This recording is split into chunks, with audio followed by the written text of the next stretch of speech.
Pokemon! I've been playing Pokemon for almost 20 years. I'm old. I was 100% of my Pokedex in X and Y. I had no reason to mention that, I just felt like it. This is Pokemon Cobalt and Amethyst. First question, why does it have two names but it seems to be only one map? I don't know, and I should probably cut my losses here, but I'm not going to. So you start off watching TV. It's a neat cutscene, especially since it was made in Redstone.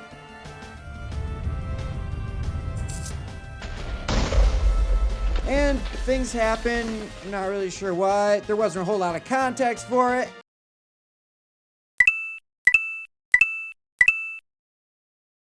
And then you wake up in your room. And I'm gonna be honest, this is where things start to go downhill. After getting up and talking to your mom, you get some money, soda, and a town map. Which is sweet, right? A map! No, it doesn't actually show you where you are in the world.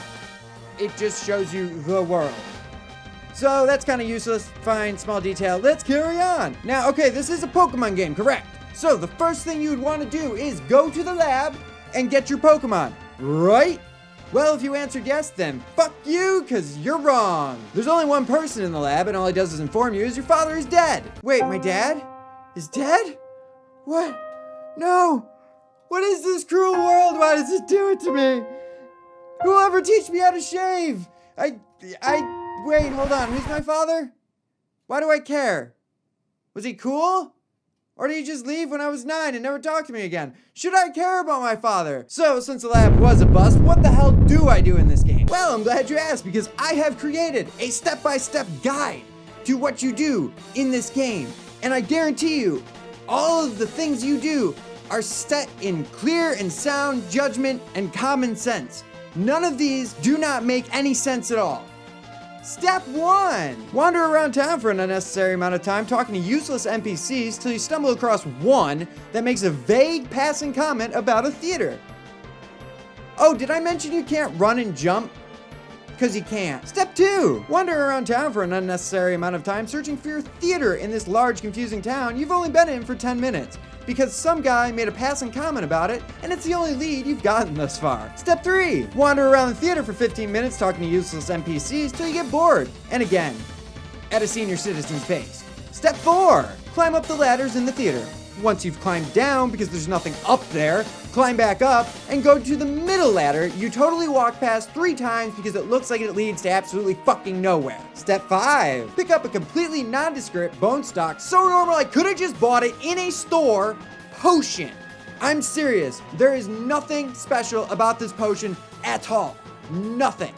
But it's the only fucking way the story progresses. Step 6. I'm gonna run out of fingers. Leave the theater. Step 7. Once you go outside, you get stopped by 2 random NPCs you apparently know, and listen to a conversation between these 2 people who you have no background and 0 context for. Just pretend like you know what's going on. It's cool. They'll go away soon enough. It's at the end of this conversation that the shit show just kind of gets into full swing. Turns out the one guy is actually the Pokemon professor, and he asked you to come by the lab a little bit later, and he has an errand to run for you. Great. The other girl, I don't know, but she says she's going shopping, and you should catch her if you can. So now, if you are thinking, after 20 minutes of roaming around this random town, you can go to the lab right now and get a Pokemon, well, fuck you, because you're wrong. Step 8. What you're actually supposed to do is go find the girl at the store. Except after wandering around for an unnecessary amount of time looking for the store in this confusing town, she's not there. Get the item from the store clerk, I guess, whatever. Step 9. You guessed it, wander around this confusing ass town for an unnecessary amount of time looking for this girl's house. Because why the fuck not? I didn't have better shit to do today, like become a Pokemon trainer with my own team of highly trained minions designed to carry out my every whim. Step 10. Have an awkward conversation with the girl in her room about her mom. A woman you have never met, have no attachment to, or really any context for.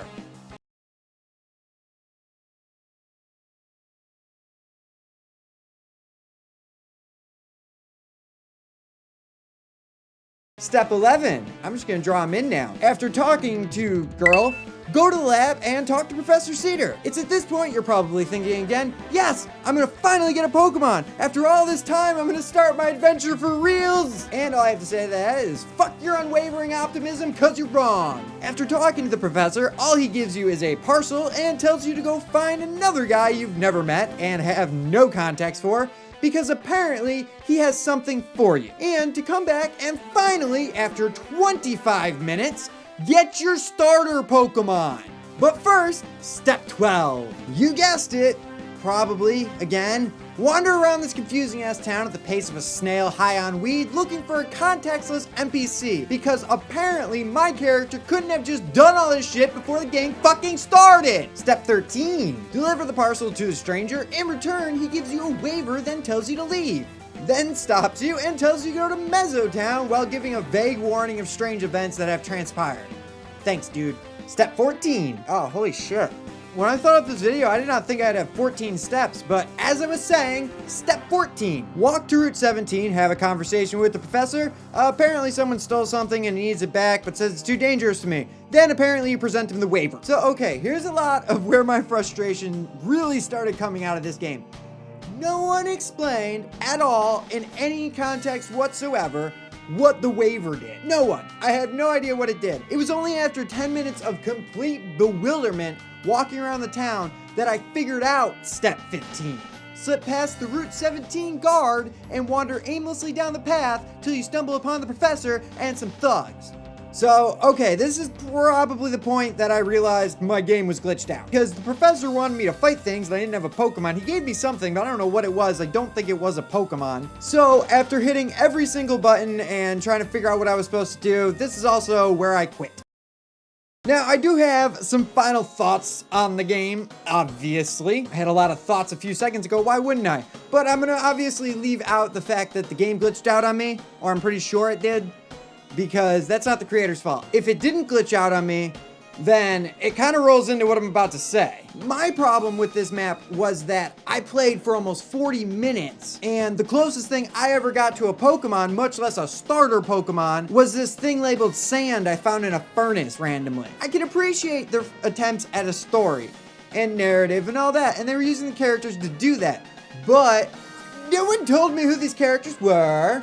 They just appeared and started talking like I should know. And on top of not giving context for the characters, they were also very vague with what I was supposed to do next, if they told me at all sometimes. Now, the professor telling me, drop this thing off at the guy's house, you know, that wasn't vague.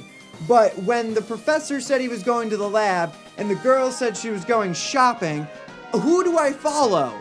I wanted a Pokemon, so of course I mistakenly followed the professor in an attempt to get a freaking Pokemon within the first half hour of the game. You know, they were supposed to further the story along, I guess, but 9 times out of 10 they just filled me with more questions than answers. One example of the not explicit instructions was the potion at the beginning of the game.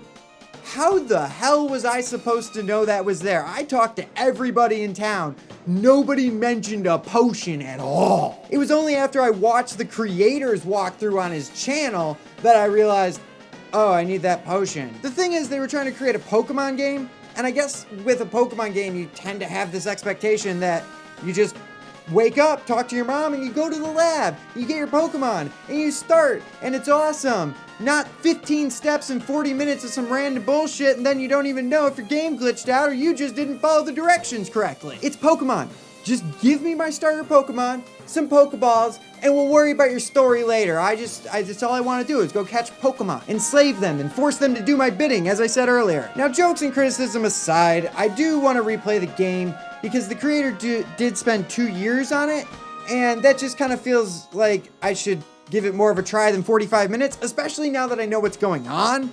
I can breeze through that beginning section really easily. So I do want to replay it, give it a fair shot. You know, next time I'll just have to, like I said, breeze through all the story and progression stuff, not really pay attention to it, because I think maybe it was a little overthought and somehow a little underthought at the same time. But you know what? That's also just my opinion. Maybe you guys enjoyed it. Maybe I was just missing something.